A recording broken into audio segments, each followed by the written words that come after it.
while you and me repeat. This bittersweet heat is suffocating. I'm waiting and always hesitating. Kryptonite desires set my heart afire. Heart on fire.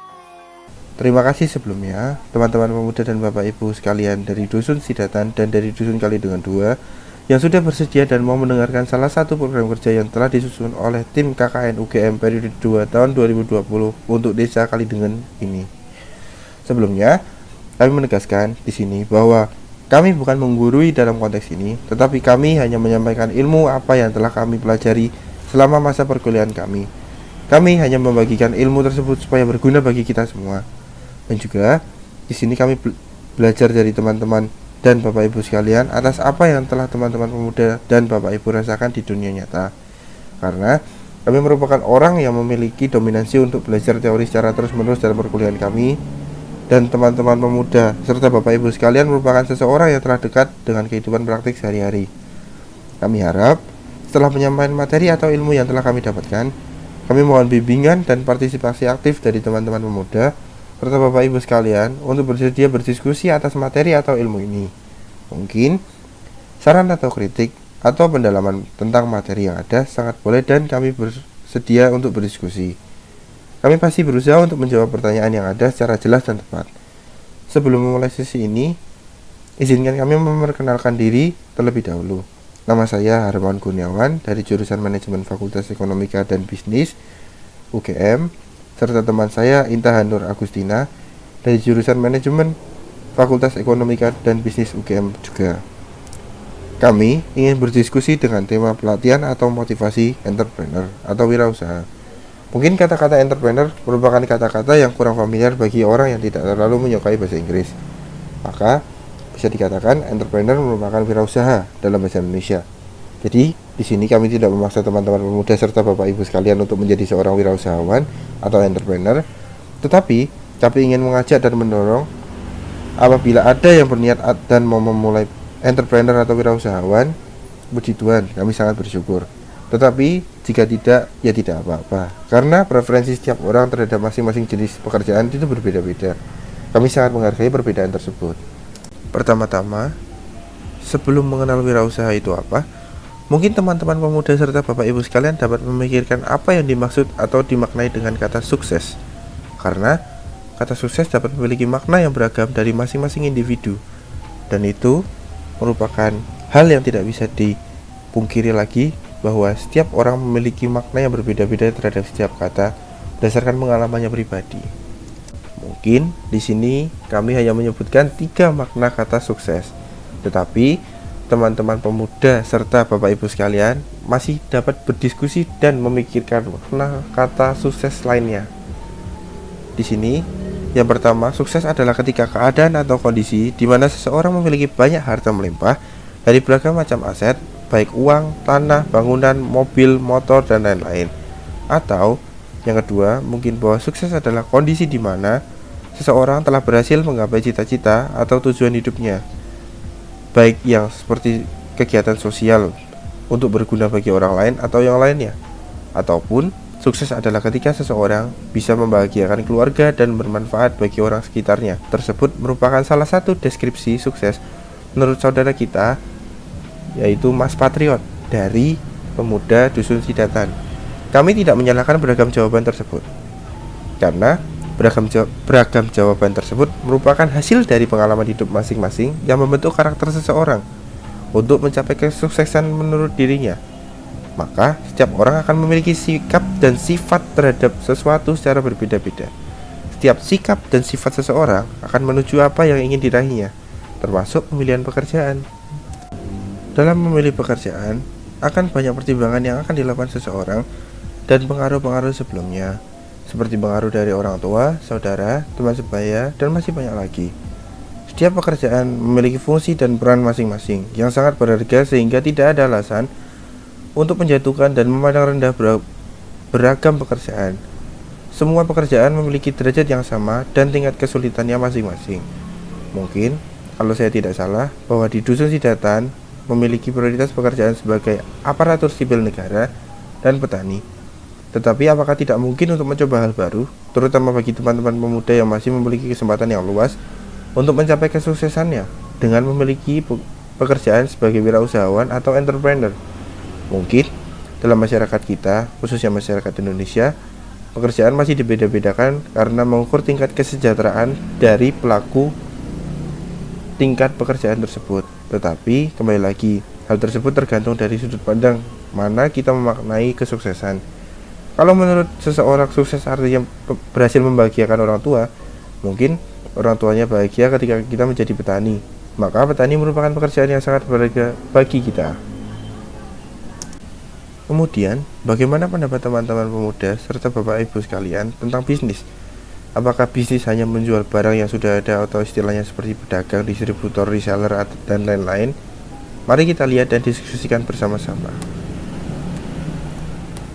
Menurut kami dan beberapa literatur yang sudah kami baca dan pelajari, bahwa berdagang dan berwirausaha itu berbeda. Bedanya di mana? Perbedaannya berada dalam sisi produknya. Itu jika berdagang kita hanya menukarkan barang dengan barang lain atau uang, sehingga kita tidak perlu memikirkan bagaimana proses pembuatan barang tersebut, bagaimana kegunaannya secara detail, atau istilahnya kita hanya sebagai perantara saja. Sedangkan wirausaha merupakan seseorang yang menjual produknya, di mana produknya merupakan inovasi atas kebutuhan masyarakat, sehingga produk yang ada merupakan solusi bagi masyarakat sekalian. Maka otomatis produknya akan laku terjual jika memang produknya sangat berguna bagi masyarakat. Contoh perusahaan dagang adalah Indomaret atau yang lebih sering dikenal di wilayah Kulon Progo dengan nama Tomira. Sedangkan yang merupakan contoh bisnis adalah Gojek, di mana Gojek hadir sebagai solusi masyarakat untuk bermobilitas atau berpindah tempat secara mudah dan cepat. Di sini kami tidak sebagai kelompok promosi untuk perusahaan-perusahaan tertentu, tapi kami di sini hanya mencontohkan saja. Berikut merupakan alasan mengapa teman-teman pemuda serta Bapak Ibu sekalian harus menjadi bisnismen atau wirausahawan. Yang pertama, bebas dalam berekspresi atau berinovasi. Pengusaha dapat menjadi bos bagi diri mereka sendiri, menetapkan tujuan mereka sendiri, mengendalikan kemajuan mereka sendiri, dan menjalankan bisnis mereka sesuai keinginan mereka. Mereka menyadari bahwa kesuksesan atau kegagalan bisnis yang mereka jalankan merupakan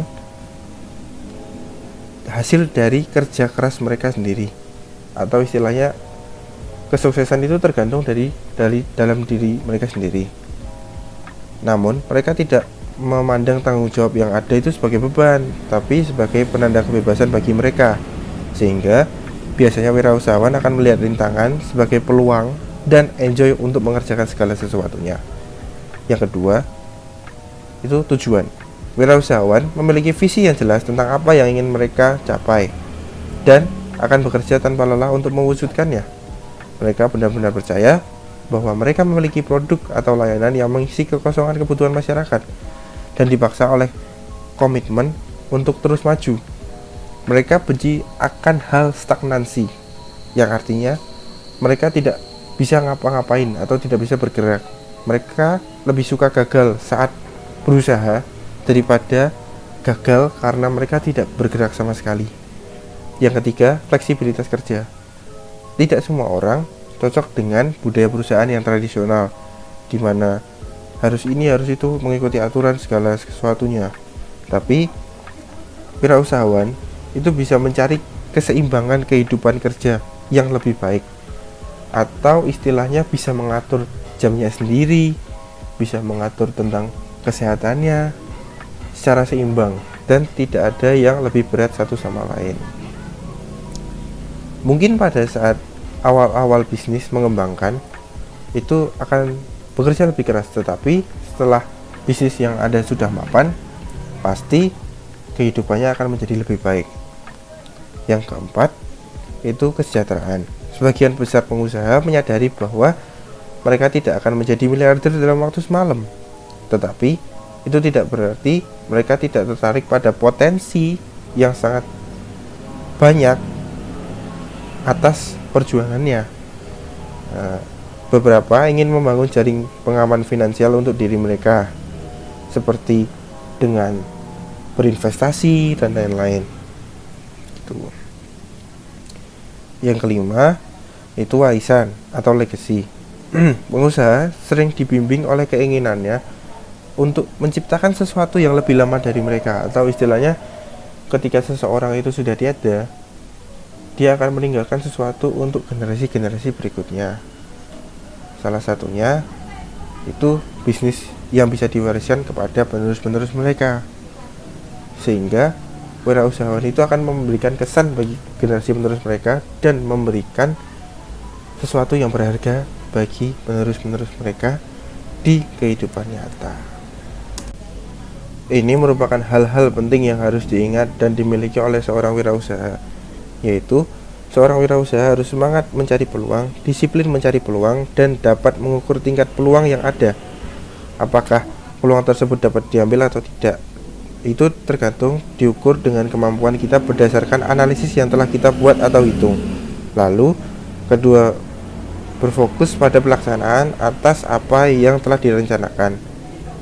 Jadi sesuatu yang sudah diukur dan dipertimbangkan, seperti yang sudah saya katakan sebelumnya, bahwa peluang yang ada harus dihitung menggunakan berbagai analisis dan dinyatakan apakah kita bisa memanfaatkan peluang tersebut atau tidak. Jika bisa, ya lakukan, jangan hanya sebatas ide saja. Kalau hanya sebatas ide saja, anak muda atau anak kuliah sudah sering membuat dalam lomba-lomba, tapi pelaksanaannya masih jarang, karena orang yang berani melaksanakan itu mempunyai mental yang sangat kuat. Kemudian, energi pada setiap partner akan memiliki dampak yang besar untuk keberagaman sudut pandang. Dalam sebuah bisnis, sangat diperlukan berbagai sudut pandang dan pengetahuan untuk memutuskan sesuatu. Dengan begitu, kita dapat mengerti, memahami, dan mengukur tingkat risiko secara akurat. Seperti yang kita ketahui, bahwa setiap pekerjaan yang kita pilih akan memiliki tingkat tantangannya masing-masing. Tantangan tersebut akan kita nikmati jika benar kita memiliki passion dalam pekerjaan tersebut.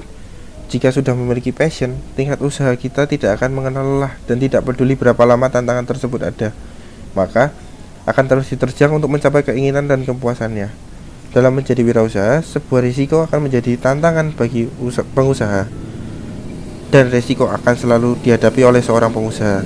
Contohnya risiko kegagalan atau kebangkrutan salah satunya. Risiko tersebut akan selalu ada dalam setiap keputusan dan tindakan yang pengusaha beli dan lakukan. Jika rasa takut akan kegagalan mendominasi diri pengusaha, maka dapat dipastikan usaha yang dijalankan tidak akan sukses. Kita tidak akan berani untuk memulai sesuatu, tetapi risiko yang ada harus diukur dan diperhitungkan secara matang dengan ilmu dan pengetahuan yang cukup. Ingat, tingkat risiko selalu berbanding lurus dengan pendapatan yang akan didapatkan. Jika risiko yang ada besar, maka biasanya pendapatan yang ada juga akan besar. Contohnya, dokter, pilot, dan lain-lainnya, di mana dokter yang ada berisiko terpapar penyakit yang ditanganinya, dan pilot berisiko untuk jatuh dalam keadaan yang tidak pasti. Maka dari itu pendapatan mereka pun juga tinggi. Tantangan kedua adalah seorang pengusaha akan kehilangan banyak waktu untuk bersenang-senang. Tidak seperti pekerjaan lainnya, contohnya karyawan. Karyawan pasti akan memiliki banyak waktu karena mereka bekerja sebagai bentuk rutinitas yang dikerjakan dari pagi sampai sore. Sedangkan seorang pengusaha harus memikirkan pekerjaannya dari pagi hingga malam, bahkan sampai pagi lagi mungkin, atau terbuat tidur. Maka tidak mengherankan banyak pengusaha yang stres di awal pendirian bisnisnya karena terlalu lelah untuk memikirkan segala sesuatunya menjadi sempurna seperti apa yang telah mereka rencanakan. Mereka harus membuat berbagai rencana yang menampung berbagai kondisi dan keadaan yang tidak pasti. Terkadang walaupun sudah direncanakan, tetap saja tidak sesuai rencana karena kondisi yang sangat beragam. Pada saat itu, pengusaha harus bisa berimprovisasi dengan ilmu dan pengetahuan yang mereka miliki. Jangan khawatir, ada pepatah yang mengatakan, berakit-rakit dahulu, berenang-renang ke tepian. Bersakit-sakit dahulu, bersenang-senang kemudian. Dalam masa awal, kita akan dilanda berbagai persoalan. Tetapi, setelah semuanya beres, maka kita akan menikmati hasil yang sangat menjanjikan. Tantangan ketiga adalah rasa malas akan selalu berada di dekat kita, terutama bagi orang-orang yang sudah memiliki zona nyaman. Zona nyaman yang kami maksud adalah ketika misalnya teman-teman pemuda dan bapak ibu sekalian sudah memiliki keyakinan bahwa saya tidak perlu berusaha untuk bekerja karena orang tuaku atau pasangan sudah memiliki aset yang banyak, atau mungkin mengandalkan warisan atau yang lainnya. Tetapi hal tersebut menurut kami salah, karena tidak ada aset yang akan bertahan selamanya, tetapi akan berkurang jika tidak dikelola dengan baik. Dan juga mungkin pekerjaan pasangan kita tidak akan selamanya. Mungkin ada saat dimana dia mencapai masa emasnya, akan mencapai masa pensiun. Jika menunggu masa sulit itu, tentunya untuk memulai bisnis akan terasa lebih berat dibanding saat ini, dimana kondisi kita berada di zona nyaman ini. Kita bisa memiliki akses dan fasilitas yang banyak. Malas tidak hanya malas bergerak, atau yang sedang tren di kalangan pemuda saat ini dikenal dengan mager. Tetapi malas juga akan menyerang malas untuk belajar hal baru, berinovasi, atau menjalin relasi. Seorang pengusaha harus berinovasi terus-menerus jika ingin berkembang, bertahan, dan sukses. Jika tidak ada inovasi, akan kalah dengan pesaing-pesaingnya. Akhirnya, malas akan menghantarkan pada kebangkrutan karena tidak dapat mengikuti perkembangan yang ada. Maka dari itu, kita harus bisa beradaptasi dengan yang ada. Seperti hal yang mudah kita bisa beradaptasi dengan apa yang mungkin kita pegang sekarang, yaitu handphone. Kita harus bisa lebih pintar daripada handphone kita, sehingga kita bisa mengoptimalkan fungsi-fungsi dari handphone kita. Jika tidak, maka handphone akan dikatakan sebagai barang mahal, karena kita tidak bisa produktif dengan menggunakan handphone tersebut. Jika kita dapat mengoptimalkan penggunaan handphone tersebut, semua akan terasa lebih murah, karena harga handphone tersebut akan tertutup oleh produktivitas produk yang kita miliki atau kita jual. Tantangan yang keempat adalah rasa puas. Rasa puas yang ada dalam diri yang terlalu berlebihan akan menyebabkan kegagalan pada sebuah usaha. Merasa diri sudah sukses dan sudah nyaman, tetapi tidak memikirkan ancaman yang akan dihadapi seperti inovasi dari pesaing. Ketika puas, itu kita akan cenderung untuk stagnan atau bertahan pada suatu fase serta tidak melakukan inovasi. Jika hal tersebut terjadi, maka akan kalah bersaing dengan pesaing yang akan muncul atau sudah muncul. Ketika kita tidak melakukan inovasi, maka kita akan cenderung memproduksi sebuah hal yang homogen dan tidak ada diversifikasi apapun. Sehingga kita akan menyatakan istilah jangan menaruh semua telur dalam keranjang yang sama. Ketika produk kita kalah, satu produk itu kalah, kalau kita tidak melakukan diversifikasi, maka usaha kita juga akan kalah. Tantangan yang terakhir adalah sedikit dijauhi oleh teman, saudara, atau bahkan keluarga. Tapi biasanya keluarga tidak mungkin sih, karena mengerti apa yang akan kita lakukan dan kita dapat menjelaskannya kepada keluarga kita. Mungkin akan terjadi di mana fase usaha kita akan dipandang sebelah mata dan orang yang ada di sekitar kita akan meremehkan kita karena pendapatan yang tidak pasti, resiko yang cukup tinggi. Mereka menganggap kita untuk mengejar mimpi saja. Mungkin untuk yang bermental lemah akan mengurungkan niatnya dan mencari pekerjaan dengan pendapatan yang pasti. Bukan berarti pekerjaan dengan pendapatan yang tetap merupakan orang yang bermental lemah ya. Jadi, apakah kamu siap mengambil tantangan yang ada untuk menjadi sukses? Lalu, apa persiapanmu untuk menjadi sukses? Mari kita tunggu pada sesi berikutnya. Terima kasih teman-teman pemuda dan Bapak Ibu sekalian telah bersedia mau mendengarkan dan memahami program kerja yang kali ini. Jika ada pertanyaan atau diskusi, silakan, sangat dibuka bagi teman-teman pemuda dan Bapak Ibu sekalian untuk berdiskusi, karena kami juga ingin belajar banyak dari teman-teman pemuda dan Bapak Ibu sekalian untuk belajar bersama memahami tentang entrepreneur ini. Itu